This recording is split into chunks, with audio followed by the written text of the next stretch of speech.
All right, the Iowa caucus is just 2 weeks away. Can you believe it? Time really flying here. And Democrats, Hillary Clinton and Bernie Sanders, are ramping up the attacks on each other. At last night's Democratic debate, the pair fought over guns, how to shape the future of health care, and who is the toughest on Wall Street. Listen to this. Senator Sanders, you're the only one on this stage that voted to deregulate the financial market in 2000. Can you really reform Wall Street when they are spending millions and millions of dollars on campaign contributions and when they are providing speaker fees to individuals? So it's easy to say, well, I'm going to do this and do that. But I have doubts when people receive huge amounts of money from Wall Street. So did Hillary feel the burn? Joining me right now, progressive radio host Leslie Marshall and former Bush advisor Brad Blakeman. Good to see both you guys. Brad, what do you think? Is this resonating at all? Are people saying, oh yeah, maybe she can't be so tough on Wall Street if Wall Street is helping her in her campaign and if her husband has received lots of fees for speaking from Wall Street? Sure, legitimate concern. Bernie at that moment, and that moment only, sounded like a Republican. Hillary got burned last night. By all accounts, Hillary lost that debate, and she lost badly because Bernie was on offense. He was on offense for the full 2 hours, not only on the domestic side, but also on foreign policy. And I think that anybody looking at that debate, and I had to turn the sound down because it was a screaming match for most of it, is that Bernie scored big points on Hillary.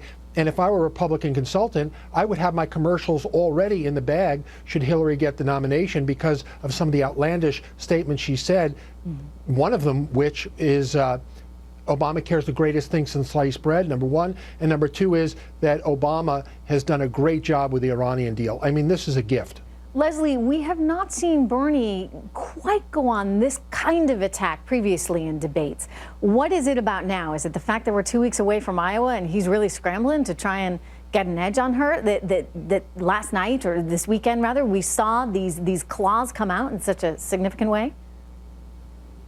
I think now is the time. We knew it wasn't going to be a kumbaya fest forever.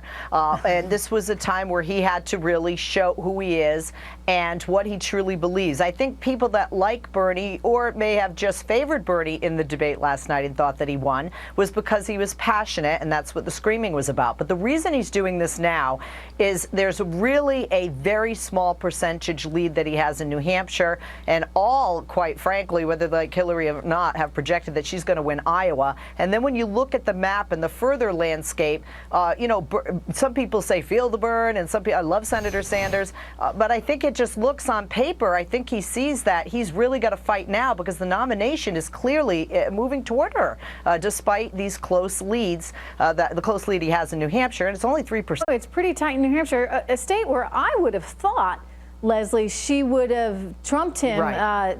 No pun intended, by a significant margin. That said, you know, New Hampshire is the kind of place where a lot of people are still making up their mind. What do you think ultimately is going to happen when people go to the voting booths in a few weeks there in the Granite State?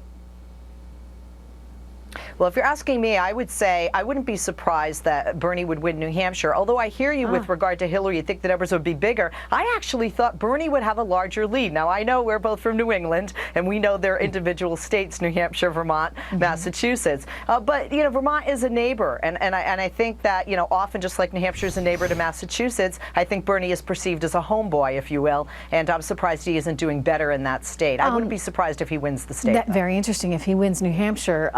If he wins New Hampshire and he manages to win Iowa, what happens then, Brad? Everything moves to South Carolina, and that's really her firewall.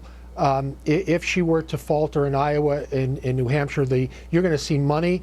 You're also going to see momentum moving to Bernie, and then Hillary meets him in South Carolina. Come on. And that's the, I mean, that's you know, the real test. You really think that people are going to move their money to Bernie? Let's not forget that, they sure are. A lot of Wall Street does back Hillary Clinton. Are they really going to back the guy who's the socialist? No. But that's Bernie's strength. He doesn't need that money. He's getting donations like we hadn't seen since Obama. It's the little donations, but it's the massive donations, the volume of donations. Yeah, but at it's some not the single point, donations. at some point, you know, once you get to South Carolina, Leslie, those little donations, I can't imagine they're going to take you all the way to the nomination. Well, you can run as many ads as you want, but you have to look at the demographics of a state.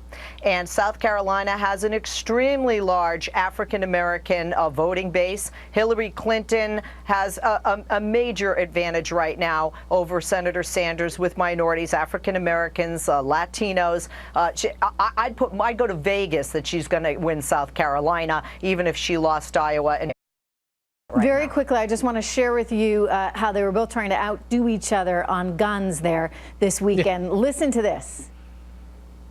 Well, I think Secretary Clinton knows that what she says is very disingenuous. I have a D- voting record from the NRA. Yes. Look, I have made it clear, based on Senator Sanders' own record, that he has voted with the NRA, with the gun lobby, numerous times. He voted against the Brady bill 5 times.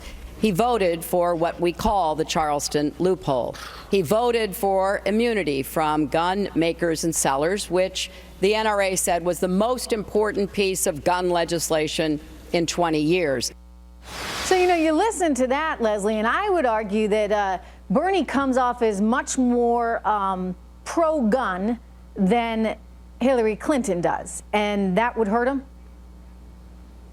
Oh, with Democrats, certainly. I mean, and especially if they're looking at what she said, or with regard to Amtrak, okay, guns in luggage, not necessarily carrying them on trains, but guns, as you know, are huge among Democrats. And even those who own guns still want more comprehensive legislation with regard to gun control, starting with background checks. And this is one area, in addition to health care and the banks on Wall Street, where the two of them have to separate, because other than that, they pretty much are in lockstep with each other on most of the issues. All right, Leslie, Brad, it's going to be an interesting few weeks. It is. I'm looking forward to talking to you both some more. Is.